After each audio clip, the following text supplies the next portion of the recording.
Oke. Halo semuanya, ketemu lagi sama aku Oka. Di video kali ini aku bakal lanjut lagi baca buku Harry Potter dan Kamar Rahasia. Sekarang kita udah masuk ke chapter 10. Jadi sebelum mulai aku mau minta maaf banget nih buat kalian, karena aku udah lama banget gak baca ya kayaknya ya. Karena memang akhir tahun dan kerjaan aku banyak banget, dan aku juga ada baru ngikutin program belajar gitu, dan banyak banget yang harus aku kerjain. Nah, kebetulan ini aku lagi libur sampai tahun depan, jadi kayaknya aku bakal catching up deh, bakal agak ngejar proses bacanya aku ini. Nah, jadi boleh lah ya kita mulai. Sebelumnya buat kalian yang baru pertama kali nonton video ini, jadi aku itu udah mulai baca buku Harry Potter ini dari buku yang pertama. Jadi buat kalian yang baru nonton, itu boleh langsung cek playlist aku kasih di deskripsi untuk lihat kalau aku udah baca buku Harry Potter dari yang pertama sampai selesai. Itu udah lengkap buat kalian yang mau denger. Dan kita langsung mulai aja deh ya. Oke. Jadi chapter 10. Suaraku kedengeran jelas gak sih ya? Soalnya aku ini baru nyoba something new. Jadi aku gak tahu kalau suara aku itu jelas atau enggak. Semoga aja jelas ya kayaknya ya. Baru pertama kali, aku belum pernah dengar, belum itu, tapi langsung aja deh, gak apa-apa lah ya. Oke, chapter 10. Belajar gila. Belajar. Wow. Buat kalian nih, tahu apa itu belajar? Masih ingat gak apa itu belajar? Apa sih belajar? Belajar itu bola yang digunakan dalam permainan Quidditch. Berarti ini nanti tentang Quidditch ceritanya. Oke. Let's start. Sejak kejadian yang membawa malapetaka dengan Pixie, Profesor Lockhart tak pernah lagi membawa makhluk hidup ke dalam kelas. Sebagai gantinya, dia membacakan paragraf-paragraf dari buku-bukunya dan kadang-kadang memperagakan kembali bagian-bagian yang paling dramatis. Biasanya, dia memilih Harry untuk membantunya melakukan rekonstruksi. Sejauh ini, Harry sudah dipaksa berperan sebagai penduduk desa Transilvania sederhana yang disembuhkan Lockhart dari kutukan gagap. Kalau misalnya ada kutukan gagap, kalau Profesor Quirrell itu kayaknya bukan karena kutukan ya, bener-bener. Sorry. Yeti yang pilek berat dan vampir yang setelah ditangani Lockhart tak bisa makan apa-apa selain daun selada. Harry ditarik ke depan kelas dalam pelajaran pertahanan terhadap ilmu hitam berikutnya. Kali ini dia berperan sebagai manusia serigala. Harry pasti sudah menolak kalau dia tidak ingat pada rencana Hermione. Untuk itu dia harus membuat Lockhart senang. Lolongan keras yang bagus, Harry. Persis, dan kemudian, kalau kalian percaya, aku menyerang seperti ini. Membantingnya ke lantai begini. Dan dengan satu tangan, aku berhasil memitingnya dengan tangan yang lain. Kutekankan tongkatku ke lehernya, kukumpulkan sisa tenagaku, dan kulancarkan mantra Homorpus yang sangat rumit. Dia mengeluarkan erangan memelas. Ayo, Harry, lebih melengking lagi. Bagus, bulunya lenyap, taringnya menyusut, dan dia kembali menjadi manusia. Sederhana, tapi efektif. Dan satu desa lagi akan mengenangku selamanya sebagai pahlawan yang membebaskan mereka dari teror bulanan serangan manusia serigala. Bel berdering dan Lockhart bangkit. PR, buat puisi tentang kejadian aku mengalahkan manusia serigala waga-waga. Hadiah buku aku yang ajaib dengan tanda tanganku untuk menulis puisi yang paling baik. Si anak-anak mulai meninggalkan kelas. Harry kembali ke belakang ke tempat Ron dan Hermione menunggu. Siap, gumam Harry. Tunggu sampai semua pergi, kata Hermione gugup. Baiklah. Dia mendekati meja Lockhart. Secari kertas tergenggam erat di tangannya. Harry dan Ron membuntuti di belakangnya. Profesor Lockhart, Hermione tergagap. Saya ingin meminjam buku ini dari perpustakaan. Hanya untuk bacaan tambahan. Dia mengulurkan kertas itu. Tangannya agak gemetar. Masalahnya, bukunya ada di seksi terlarang perpustakaan. Jadi, saya perlu tanda tangan guru untuk meminjamnya. Saya yakin buku ini bisa membantu saya memahami apa yang Anda ceritakan di Heboh dengan Hantu. Itu loh tentang bisa reptil yang nampaknya baru kelihatan setelah beberapa lama. Heboh dengan hantu, kata Lockhart mengambil kertas dari tangan Hermione dan tersenyum lebar kepadanya. Mungkin buku favoritku. Kau suka buku itu? Oh ya, kata Hermione bersemangat. Cerdik sekali cara Anda memperangkap hantu yang terakhir dengan saringan teh. Ya, kurasa tak ada yang keberatan jika aku memberi sedikit bantuan pada murid terbaik tahun ini, kata Lockhart hangat. Dan dia mengeluarkan pena bulu merak yang besar sekali. Ya, bagus kan? Katanya, salah menafsirkan ekspresi jijik di wajah Ron. Aku biasanya menggunakannya untuk menandatangani buku-bukuku. Dia mencoretkan tanda tangan besar melingkar di kertas itu, di bawah judul buku, dan mengembalikannya kepada Hermione. Nah, Harry, kata Lockhart sementara Hermione melipat kertas itu dengan jari-jari gemetar dan menyelipkannya ke dalam tasnya. Besok pertandingan pertama Quidditch musim ini kan, Gryffindor lawan Slytherin ya. Kudengar kau pemain yang berguna. Aku dulu seeker juga. Aku diminta mencoba main untuk tim nasional, tapi aku lebih memilih mendedikasikan hidupku untuk pemberantasan ilmu hitam. Tapi kalau kau merasa memerlukan latihan privat, jangan ragu-ragu menghubungiku. Aku selalu senang membagikan keahlianku pada pemain yang kurang terampil dibanding aku. Harry mengeluarkan bunyi tak jelas dari kerongkongannya. Lalu bergegas menyusul Ron dan Hermione. Sungguh tak bisa dipercaya, kata Harry ketika mereka bertiga mengamati tanda tangan di kertas. Dia bahkan tidak membaca judul yang kita inginkan. Itu karena dia tak punya otak, kata Ron. Tapi peduli amat, kita sudah mendapatkan yang kita inginkan. Dia punya otak, bantah Hermione nyaring ketika mereka setengah berlari ke perpustakaan. Hanya karena dia bilang kau murid terbaik tahun ini. Mereka merendahkan suara ketika memasuki keheningan perpustakaan. Madam Pinch, petugas perpustakaan, adalah perempuan kurus pemarah yang tampangnya seperti burung hering kurang makan. Burung hering kurang makan itu kayak gimana ya? Sebenarnya tadi aku aja ya. Ramuan-ramuan paling mujarab. Dia mengulang curiga, berusaha mengambil catatan itu dari tangan Hermione, tetapi Hermione tak mau melepasnya. Saya ingin menyimpannya, desahnya. Ya ampun, kata Ron, merebut kertas itu dan menyerahkan kepada Madam Pinch. Kita akan minta tanda tangan lain untukmu. Lockhart akan menandatangani apa saja kalau benda itu diam cukup lama. Madam Pinch menerawang kertas itu ke lampu, seakan bertekad menemukan pemalsuan, tetapi kertasnya lulus tes.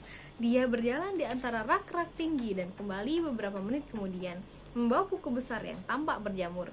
Hermione memasukkannya hati-hati ke dalam tasnya, dan mereka meninggalkan perpustakaan, berusaha tidak berjalan terlalu cepat atau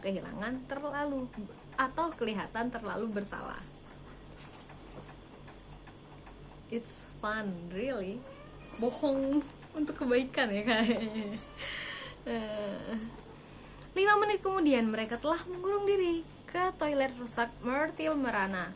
Lagi Hermione menolak keberatan Ron dengan dalih toilet itu tempat terakhir yang akan didatangi siapa saja yang pikirannya lurus. Jadi di situ dijamin mereka aman. Myrtle Merana terseduh-seduh berisik di dalam biliknya, tetapi mereka tidak memperdulikannya. Dan Myrtle juga tidak mempedulikan mereka. Hermione hati-hati membuka ramuan-ramuan paling mujarab, dan ketiganya membungkuk di atas halaman-halaman yang bebercak-bercak lembab. Sekilas saja sudah jelas kenapa buku itu ditaruh di seksi terlarang. Beberapa efek ramuannya terlalu mengerikan untuk dipikirkan, dan ada beberapa ilustrasi yang menyeramkan, termasuk gambar seorang laki-laki yang kelihatannya bagian dalam tubuhnya dibalik jadi di luar, dan penyihir wanita yang kepalanya tumbuh beberapa pasang tangan tambahan. "Ini dia," kata Hermione bersemangat ketika dia menemukan halaman yang berjudul Ramuan Polyjuice. Halaman itu dihiasi gambar-gambar orang yang setengah bertransformasi menjadi orang lain. Harry betul-betul berharap ilustratornya hanya membayangkan ekspresi kesakitan luar biasa pada wajah orang-orang itu. "Ini ramuan paling rumit yang pernah kubaca," kata Hermione ketika mereka membaca resepnya. "Serangga sayap rendah, lintah, monster, dan knotgrass, tanaman rendah berbunga dadu dan berdaun biru keabu-abuan," dia bergumam, jarinya menyusuri daftar bahan yang diperlukan. "Ya, ini cukup gampang. Semua ada di lemari bahan siswa. Kita bisa mengambil sendiri. Oh, lihat, bubuk tanduk bicorn. Entah dari mana kita bisa dapatkan. Selongsong kulit ular pohon saat dia ganti kulit. Ini susah juga, dan tentu saja sedikit bagian dari orang yang menjadi sasaran kita." "Maaf," kata Ron tajam. "Apa maksudmu sedikit bagian dari orang yang menjadi sasaran kita? Aku tak mau minum apapun yang mengandung kuku kaki crab." Hermione melanjutkan seakan dia tidak mendengarnya. "Kita belum perlu mencemaskan itu, karena bagian itu kita tambahkan paling belakang." Tak bisa bicara, Ron menoleh kepada Harry yang punya kekhawatiran lain. "Apakah kau sadar berapa banyak yang harus kita curi, Hermione? Kulit ular pohon, jelas ini tak ada dalam lemari siswa. Apa yang akan kita lakukan? Membongkar lemari pribadi Snape? Aku tak tahu apakah itu ide bagus." Hermione menutup bukunya dengan suara keras. "Kalau kalian berdua mau mundur, silahkan," katanya. Ada rona merah di pipinya, dan matanya lebih cemerlang daripada biasanya. "Aku tak ingin melanggar peraturan, kalian tahu. Kurasa mengancam penyihir kelahiran Muggle lebih parah daripada merebus ramuan yang sulit. Tetapi kalau kalian tidak ingin mencari tahu apakah Malfoy adalah pewaris Slytherin, aku akan kembali ke Madam Pinch sekarang juga dan mengembalikan bukunya di..." "Tak pernah kusangka akan tiba harinya kau memujuk kami untuk melanggar peraturan," kata Ron. "Baiklah, akan kita lakukan. Tapi tidak pakai kuku kaki, oke?" "Berapa lama sih buatnya?" tanya Harry ketika Hermione yang tampak lebih gembira membuka buku itu lagi. "Ya, karena Mostar harus dicabut pada malam purnama dan serangga sayap rendahnya harus direbus selama 21 hari. Ku bilang ramuan itu akan siap dalam waktu kira-kira sebulan, kalau kita berhasil mendapatkan semua bahannya." "Sebulan?" kata Ron. "Malfoy bisa-bisa sudah menyerang separuh anak yang kelahiran Muggle." Tetapi mata Hermione menyipit berbahaya lagi, jadi Ron buru-buru menambahkan, "Tapi ini rencana paling baik yang kita punya, jadi jalan terus." Meskipun demikian, sementara Hermione memeriksa apakah keadaan aman bagi mereka untuk meninggalkan toilet, Ron bergumam kepada Harry, "Akan jauh lebih mudah kalau kau bisa menjatuhkan Malfoy dari sapunya besok." Okay, let me drink first. Jadi aku gak bakal pause video ini, biarin aja dia jalan terus. Jadi itu tadi Harry sama Ron dia bikin rencana, sama Hermione juga bikin ramuan Polyjuice ya. Jadi buat kalian yang udah sering nonton Harry Potter atau baca, mungkin udah familiar banget sama yang namanya Polyjuice Potion ini ya.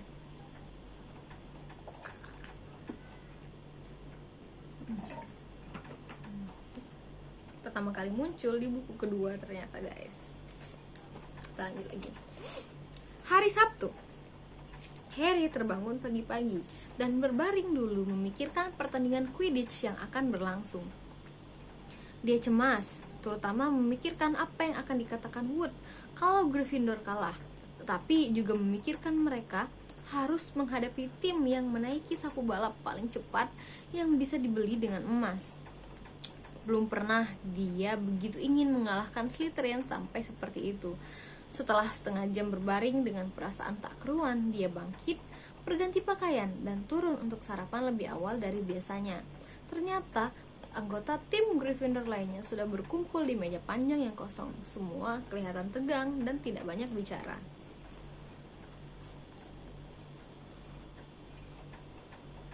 Mendekati pukul 11, seluruh sekolah mulai menuju ke stadion Quidditch. Cuaca mendung, guru siap menggelegar. Ron dan Hermione bergegas datang untuk mengucapkan selamat bertanding dan semoga sukses ketika Harry memasuki kamar ganti. Para anggota tim memakai jubah merah tua Gryffindor, kemudian duduk untuk mendengarkan pidato sebelum pertandingan Wood seperti biasanya. Pidato sebelum pertandingan. Slytherin punya sapu yang lebih bagus dari kita, dia mulai. Tak ada gunanya menyangkalnya, tetapi kita punya pemain yang lebih baik di atas sapu kita. Kita sudah berlatih lebih keras daripada mereka. Kita sudah terbang dalam segala cuaca. Betul sekali, gumam George Weasley. Aku tidak pernah betul-betul kering sejak Agustus. Dan kita akan membuat mereka menyesali hari ini ketika mereka mengizinkan si licik Malfoy itu menyusup untuk bisa masuk tim mereka.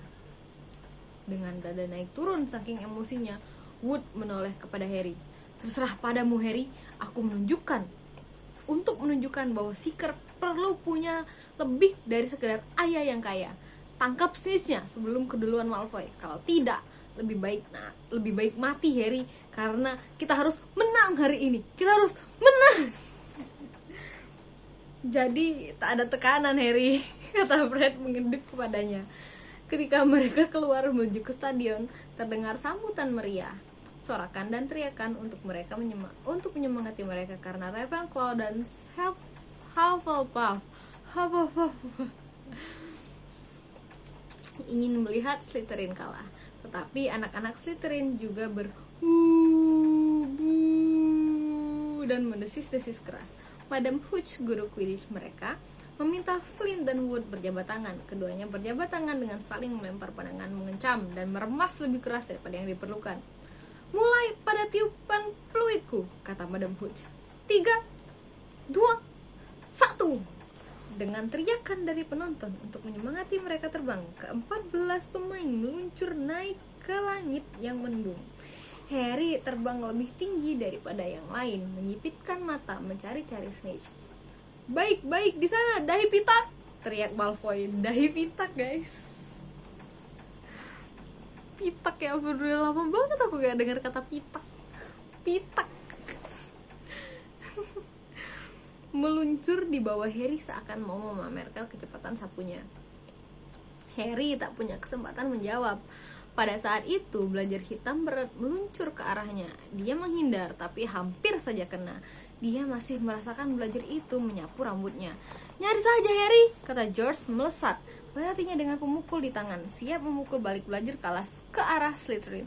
Harry melihat George memukul belajar itu sekuat tenaga ke arah Adrian Pussy, tapi belajar itu berubah arah ke tengah udara dan kembali mengincar Harry. Harry cepat-cepat menukik turun menghindarinya, dan George berhasil memukulnya keras-keras ke arah Malfoy. Sekali lagi belajar itu berbalik seperti bumerang dan meluncur kepada Harry. Harry mempercepat laju sapunya dan melesat ke ujung lain lapangan. Dia bisa mendengar belajar itu menderu di belakangnya. Apa yang terjadi? Belajar tak pernah berkonsentrasi pada satu pemain seperti ini. Tugas belajarlah untuk mencoba menjatuhkan sebanyak mungkin pemain. Fred Weasley menunggu belajar di ujung lain lapangan. Harry menunduk ketika Fred memukul belajar sekuat tenaga. Belajar itu terbang keluar lapangan. Beres! Teriak Fred senang, tetapi dia keliru. Bagai tarikan magnet, belajar itu kembali meluncur ke arah Harry dan Harry terpaksa terbang dengan kecepatan penuh. Hujan sudah mulai turun. Tetes-tetes besar air jatuh ke wajah Harry, mengaburkan kacamatanya. Dia tak bisa melihat apa yang sedang berlangsung sampai dia mendengar Lee Jordan yang menjadi komentator berkata, Slytherin memimpin 60 lawan 0. Wow, jauh ketinggalan, guys. Sapu superior Slytherin jelas menunjukkan kepiawaiannya. Dan sementara itu si belajar gila terus berusaha menjatuhkan Harry dari sapunya.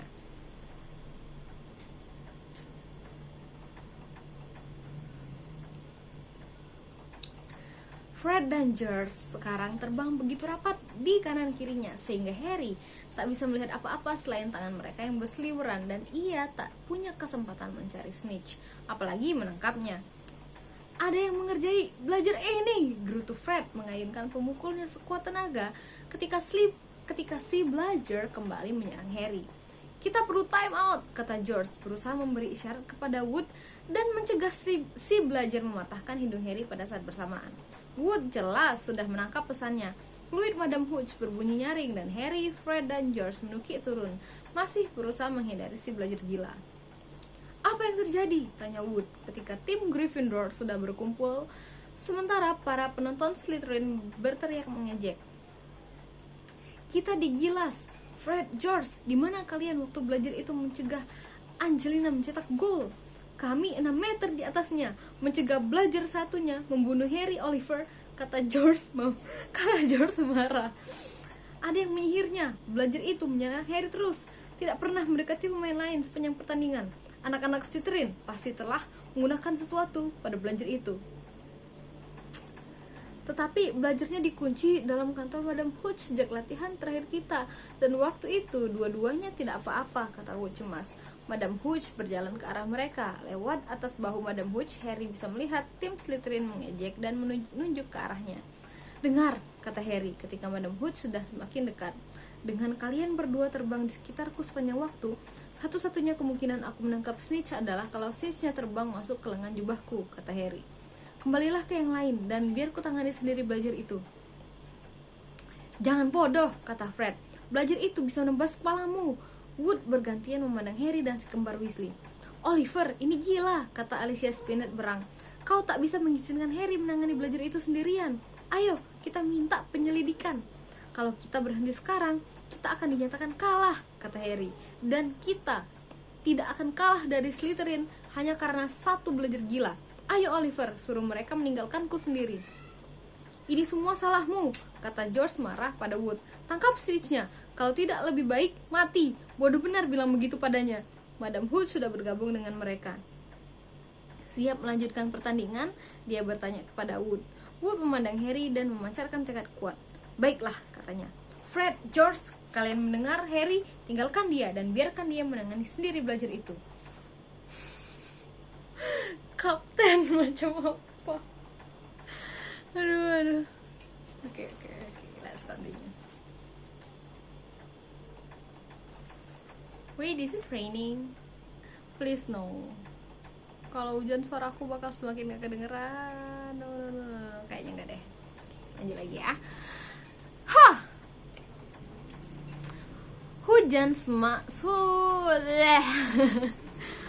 Hujan sudah semakin deras sekarang.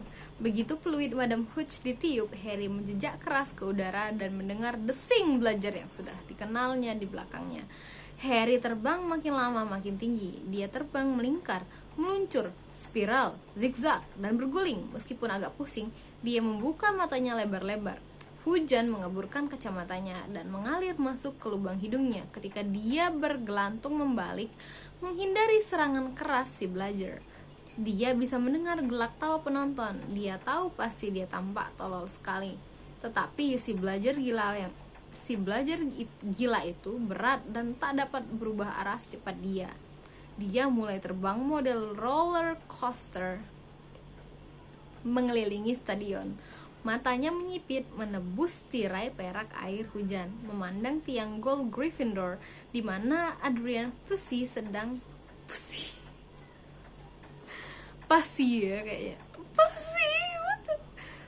berusaha melewati Wood. Desing di telinganya membuat Harry tahu si belajar baru saja gagal menyerangnya. Tapi dia langsung memutar dan meluncur ke arah berlawanan. "Lagi latihan balet nih, Potter," teriak Malfoy ketika Harry terpaksa berputar-putar dengan konyol di tengah udara untuk menghindari si belajar.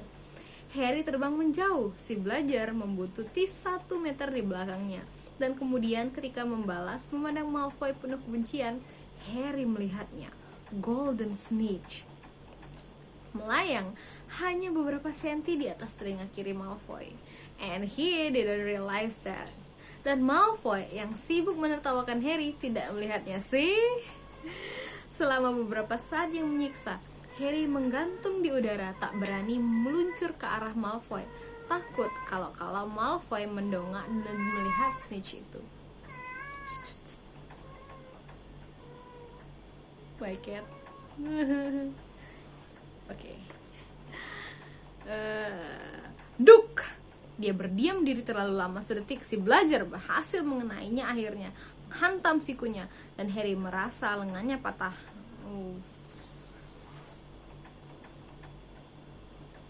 Must be really hurt. Oke, kita lanjut lagi. Samar-samar pusing karena kesakitan luar biasa pada lengannya. Dia tergelincir miring pada sapunya yang basah kuyup. Satu lututnya masih mengait pada sapu itu. Lengan kanannya tergantung longlai tak berguna. Si belajar kembali meluncur ke arahnya untuk serangan kedua. Kali ini mengarah ke wajahnya. Harry menghindar. Dan dengan satu ide tertanam di otaknya yang membeku, dekati Malfoy. My boy. Dengan pandangan kabur karena hujan dan rasa sakitnya, Harry menukik ke arah wajah yang menyeringai mengejek di bawahnya dan melihat mata di wajah itu membelalak ketakutan. Malfoy mengira Harry menyerangnya. Apa yang? Ikannya kaget, menyingkir menghindari Harry, dan tangan kanannya lunglai tak berdaya. Dengan tangan kanannya yang lunglai tak berdaya, oh ya, tangannya tadi kena belajar ya. Harry melepas satu-satunya pegangan pada sapu dan menyambar liar. Dia merasa jari-jarinya menggenggam snitch yang dingin, tetapi sekarang dia hanya menjepit sapunya dengan kakinya, dan terdengar jeritan dari penonton di bawah ketika dia meluncur ke bawah berusaha keras agar tidak pingsan. Dengan bunyi berdebam keras dan cipratan lumpur, dia mendarat dan berguling dari sapunya. Lengannya menggantung terpuntir dalam posisi sangat janggal. Dalam kesakitannya, dia mendengar seakan dari kejauhan suitan dan teriak-teriakan. Dia berkonsentrasi pada snitch yang tergenggam di tangannya yang sehat. "Aha!" katanya tak jelas. "Kita menang!" Lalu dia pingsan. Saat sadar kembali, hujan membasahi wajahnya. Dia masih terbaring di lapangan dan orang-orang yang membungkuk di atasnya. Harry melihat kilauan gigi. Oh tidak, jangan Anda rintihnya. Can you guess? Bisa gak tebak siapa? Kilauan gigi.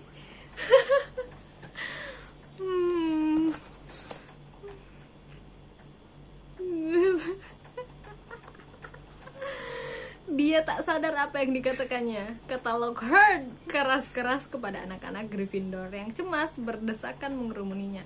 "Jangan khawatir Harry, akan kusembuhkan lenganmu." "Jangan," tolak Harry, "biar begini saja, terima kasih." Dia berusaha duduk, tetapi sakitnya bukan main. Didengarnya bunyi klak-klik yang sudah sangat dikenalnya di dekatnya. "Aku tak mau difoto begini, Colin," katanya keras. "Berbaring lagi Harry," bujuk Lockhart. "Ini mantra sederhana yang sudah kugunakan ratusan kali." "Kenapa saya tak boleh ke rumah sakit saja?" kata Harry dengan gigi menggertak. "Dia seharusnya ke rumah sakit saja, Profesor," kata Wood yang penuh lumpur. Dia tak tahan tidak nyengir walaupun sikernya terluka. "Tangkapan luar biasa Harry, benar-benar spektakuler. Tangkapanmu yang paling hebat menurutku." Melalui pagar kaki yang mengelilinginya, Harry melihat Fred dan George Weasley berkutat memasukkan si belajar gila ke dalam kotak. Belajar itu masih melawan gila-gilaan. "Mundur," kata Lockhart yang menggulung lengan jubah hijau kumalnya. "Tidak, jangan," kata Harry lemah, tetapi Lockhart sudah memelintir tongkatnya yang sedetik kemudian mengacungkannya ke lengan Harry. Perasaan aneh yang tidak menyenangkan menjalar dari bahu Harry terus ke ujung jarinya. Rasanya seakan lengannya sedang dikempiskan. Dia tidak berani melihat apa yang sedang terjadi. Dipejamkannya matanya, dipalingkannya wajahnya dari lengannya, tetapi ketakutannya yang terbesar menjadi kenyataan ketika orang-orang di atasnya memekik tertahan dan Colin menjepret gila-gilaan. Lengannya sudah tidak sakit lagi, tetapi juga tidak terasa seperti lengan. "Ah," kata Lockhart. "Ya, yang seperti itu kadang-kadang terjadi, tetapi yang penting tulangnya tidak lagi patah. Itu yang harus diingat."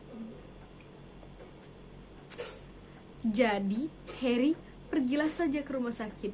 "Ah, Mr. Weasley, Miss Granger, tolong kalian antar ya, dan Madam Pomfrey akan bisa merapikanmu sedikit.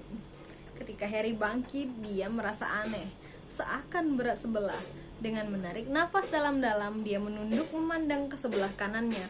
Yang dilihatnya nyaris membuatnya pingsan lagi. Menjulur dari ujung jubah ada sesuatu yang tampak seperti sarung tangan karet tebal warna kulit. Harry mencoba menggerakkan jari-jarinya. Tak ada yang terjadi. Lockhart tidak menyembuhkan tulang Harry. Dia melenyapkannya.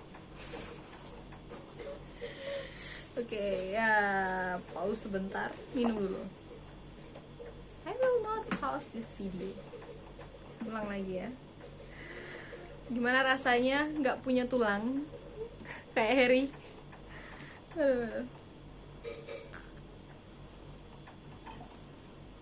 I heard something. Oke, kita lanjut lagi. We still have, wow, masih banyak guys. It's okay, kita lanjut. Wow, udah setengah jam. Madam Pomfrey sama sekali tidak senang. Seharusnya kau langsung datang padaku, katanya berang, mengangkat bekas lengan yang tampak lemas menyedihkan, yang setengah jam sebelumnya masih berupa tangan yang sehat. Aku bisa menyembuhkan tulang patah dalam waktu sedetik, tapi menumbuhkan kembali tulang-tulang. Tapi Anda bisa kan? Tanya Harry putus asa. Aku bisa tentu saja, tapi akan sakit sekali, kata Madam Pomfrey muram, seraya melempar piyama kepada Harry. Kau harus menginap. Hermione menunggu di balik tirai yang dipasang di sekeliling tempat tidur Harry, sementara Ron membantunya memakai piyama. Perlu cukup lama untuk memasukkan lengan tanpa tulang yang bagai karet itu ke dalam lengan piyama. Bagaimana kau bisa membela Lockhart sekarang, Hermione? Seru Ron dari balik tirai sembari menarik jari-jari lemas Harry dari lubang lengan. Kalau Harry mau tulangnya dihilangkan, dia akan minta. Siapa saja bisa membuat kesalahan, kata Hermione. Lagi pula, tidak sakit lagi kan Harry? Tidak, jawab Harry, tapi tidak bisa ngapa-ngapain juga. Saat melempar dirinya ke atas tempat tidur, lengannya menggelepak lenglaing. Hermione dan Madam Pomfrey datang ke balik tirai. Madam Pomfrey membawa botol besar berlabel Skeleton Grow, penumbuh tulang. Kau akan kesakitan semalaman, katanya seraya menuang semangkuk penuh cairan berasap dan mengulurkannya kepada Harry. Menumbuhkan tulang sangat tidak menyenangkan. Begitu juga meminum Skelgo. Cairan itu membakar mulut dan tenggorokan Harry, membuatnya terbatuk-batuk dan tergagap-gagap. Dengan masih mengomel tentang permainan yang berbahaya dan guru yang tidak layak, Madam Pomfrey pergi, meninggalkan Ron dan Hermione membantu Harry meminum beberapa teguk air. Tapi kita menang, kata Ron nyengir lebar. Tangkapanmu luar biasa. Wajah Malfoy kelihatannya dia siap membunuh. Aku ingin tahu belajar itu diapakan, kata Hermione jengkel. Kita bisa menambahkan itu ke daftar pertanyaan yang akan kita ajukan kepadanya setelah kita minum ramuan Polyjuice, kata Harry merebahkan diri kembali ke bantalnya. Mudah-mudahan rasanya lebih enak daripada obat ini. Dengan cuilan anak Slytherin di dalamnya, kau bergurau, kata Ron. Pintu kamar rumah sakit terbuka keras pada saat itu, kotor dan basah kuyup. Seluruh anggota tim Gryffindor datang untuk menengok Harry. Terbangmu bukan main, Harry, kata George. Aku baru saja melihat Marcus Flynn berteriak-teriak memarahi Malfoy, ngomel tentang snitch yang berada di atas kepalanya dan dia tidak melihatnya. Malfoy kelihatannya tidak senang. Mereka membawa kue, permen, dan berbotol-botol jus labu kuning. I really wanna try pumpkin juice. Kayaknya aku belum pernah deh. Ada nggak sih di Indonesia, di sini di tempat aku pumpkin juice? Soalnya sering banget muncul di cerita Harry dan kayaknya itu enak banget. Someone give me. Mereka berkerumun di sekeliling tempat tidur Harry dan baru akan mulai berpesta ketika Madam Pomfrey buru-buru mendatangi sambil berteriak, anak ini perlu istirahat. Dia harus menumbuhkan 33 tulang. keluar, keluar!" Dan Harry ditinggalkan sendirian tanpa ada yang bisa mengalihkan perhatiannya dari kesakitan yang menusuk-nusuk lengannya yang lemas. Berjam-jam kemudian, Harry mendadak terbangun dalam gelap gulita dan memekik kesakitan. Lengannya serasa dipenuhi serpihan-serpihan tulang besar. Sesaat dia mengira itulah yang membuatnya terbangun. Kemudian, dengan ngeri dia menyadari apa yang menyeka dahinya dengan spons dalam gelap. "Pergi!" katanya keras, dan kemudian, "Dobby?" Mata si peri rumah yang menonjol sebesar bola tenis memandang Harry dalam kegelapan. Sebutir air mata berguling di hidungnya dan yang panjang dan runcing. "Harry Potter kembali ke sekolah," dia berbisik merana. "Why my nose is always itchy every time I read Harry Potter book. I really hate myself. Or my nose. So itchy. It's red."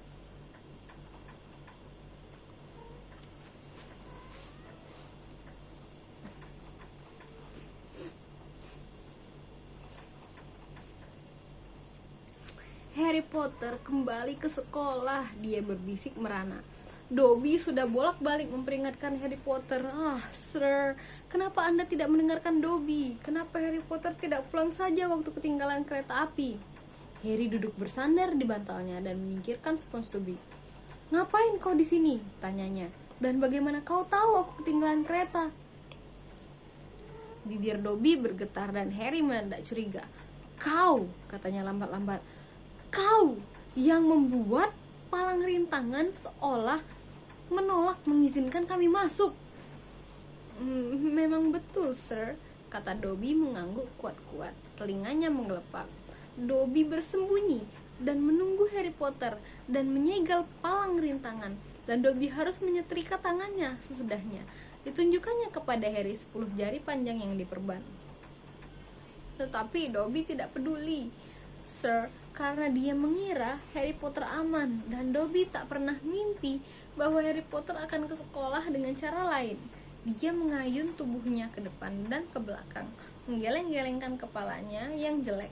Dobby kaget sekali ketika mendengar Harry Potter sudah kembali ke Hogwarts, sampai membuat makan malam tuannya hangus. Belum pernah Dobby dicambuki sehebat itu, Sir. Harry terenyak kembali ke bantalnya. "Kau hampir saja membuat aku dan Ron dikeluarkan," katanya galak. "Lebih baik kau pergi sebelum tulang-tulangku tumbuh, Dobby. Kalau tidak, mungkin kau akan kucekik." Dobby tersenyum lemah. Dobby sudah terbiasa dengan ancaman maut, Sir. Dobby menerimanya 5 kali sehari di rumah. Dobby membuang ingus di salah satu sudut sarung bantal kumal dan kotor yang dipakainya. Kelihatan membelah sekali sehingga Harry merasa kemarahannya mereda dengan sendirinya. "Kenapa kau memakai itu, Dobby?" tanyanya ingin tahu. "Ini, Sir," kata Dobby menarik-narik sarung bantalnya. "Ini tanda perbudakan peri rumah, Sir. Dobby hanya bisa dibebaskan kalau Tuan Dobby menghadiahinya pakaian, Sir. Keluarga majikan Dobby sangat berhati-hati. Jangan sampai menyerahkan kepada Dobby bahkan kaos kaki bekas, Sir. Karena kalau begitu Dobby akan bebas meninggalkan rumah mereka selamanya." Dobby menyeka matanya yang menonjol dan mendadak berkata, "Harry Potter harus pulang. Dobby mengira belajarku akan cukup membuat..." "Belajarmu?" kata Harry. Kemarahannya timbul lagi. "Apa maksudmu belajarmu? Kau membuat belajar itu mencoba membunuhku?" "Tidak membunuh, Sir. Tak akan pernah membunuh Anda," kata Dobby terperanjat. "Dobby ingin menyelamatkan hidup Harry Potter. Lebih baik dipulangkan dengan luka parah daripada tinggal di sini, Sir. Dobby cuma ingin Harry Potter luka cukup parah supaya dikirim pulang." "Ah, cuma itu," kata Harry berang. "Kurasa kau tidak akan bilang padaku kenapa kau menginginkan aku dikirim pulang untuk keadaan tidak utuh." "Ah, kalau saja Harry Potter tahu." Dobby meratap. Lebih banyak air mata bercucuran ke sarung bantal rombengnya. "Kalau saja dia tahu betapa berartinya dia untuk kami kaum rendahan, para budak, kami sampah masyarakat sihir.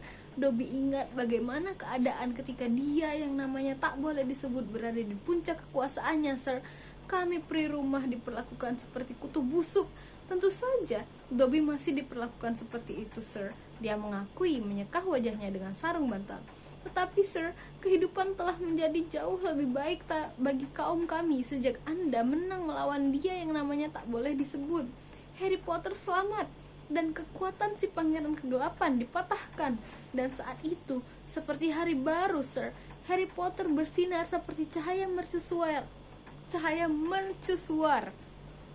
Harapan bagi kami yang mengira hari-hari gelap tak akan pernah berakhir, Sir.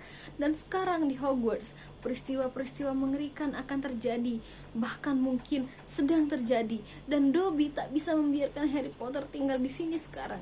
Ketika sejarah akan berulang, sekarang ketika kamar rahasia sekali lagi akan dibuka. Dobby terperangah, kaget dan ngeri. Dia menyambar teko air Harry dari meja di sebelah tempat tidurnya, lalu memukulnya ke kepalanya sendiri, terguring lenyap dari pandangan. Saat kemudian dia merayap naik ke tempat tidur lagi dengan mata juling mengomel, Dobby nakal sekali. Jadi kamar rahasia itu memang ada, bisik Harry. Dan kau bilang kamar itu sudah pernah dibuka sebelumnya. Ceritakan padaku, Dobby. Harry menyambar pergelangan tangan kurus si peri rumah ketika hendak meraih kembali teko air. Tetapi aku bukan kelahiran Muggle. Bagaimana mungkin kamar itu berbahaya bagiku? Sir, jangan tanya-tanya lagi. Jangan tanya-tanya Dobby lagi, kata si peri tergagap. Matanya besar sekali dalam gelap. Perbuatan-perbuatan jahat sudah direncanakan di tempat ini, tetapi Harry Potter tak boleh berada di sini kalau itu terjadi. Pulanglah Harry Potter, pulanglah. Harry Potter tak boleh ikut campur dalam hal ini, Sir. Terlalu berbahaya. Siapa Dobby? Harry bertanya, seraya memegang pergelangan tangan Dobby erat-erat untuk mencegahnya memukul dirinya sendiri dengan teko air lagi. Siapa yang membukanya? Siapa yang dulu membukanya? Dobby tak bisa, Sir. Dobby tak bisa. Dobby tak boleh bilang, seru si peri. Pulanglah Harry Potter, pulang. Aku tidak akan kemana-mana, kata Harry tegas. Salah satu sahabatku kelahiran Muggle. Dia akan menjadi salah satu korban pertama kalau kamar rahasia benar-benar dibuka. Harry Potter mempertaruhkan hidupnya untuk teman-temannya, kata Dobby sedih bercampur bahagia. Sungguh mulia, sungguh gagah berani, tetapi dia harus menyelamatkan dirinya sendiri. Harus. Harry Potter tidak boleh. Dobby mendadak diam terpaku, telinganya bergetar.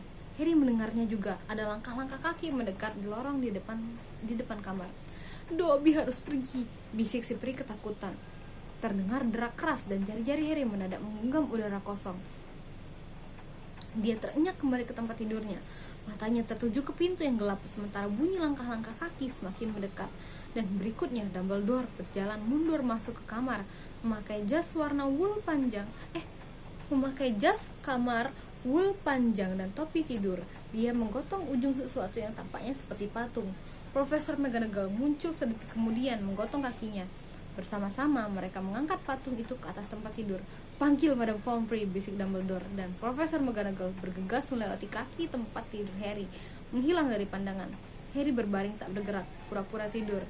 Dia mendengar suara-suara tegang dan kemudian Profesor McGonagall muncul lagi diikuti Madame Pomfrey yang datang sambil memakai kardigan di atas gaun tidurnya. Harry mendengar tarikan nafas tajam. Apa yang terjadi? Madame Pomfrey berbisik kepada Dumbledore, membungkuk di atas patung di tempat tidur. Serangan lagi, kata Dumbledore. Minerva menemukannya di tangga.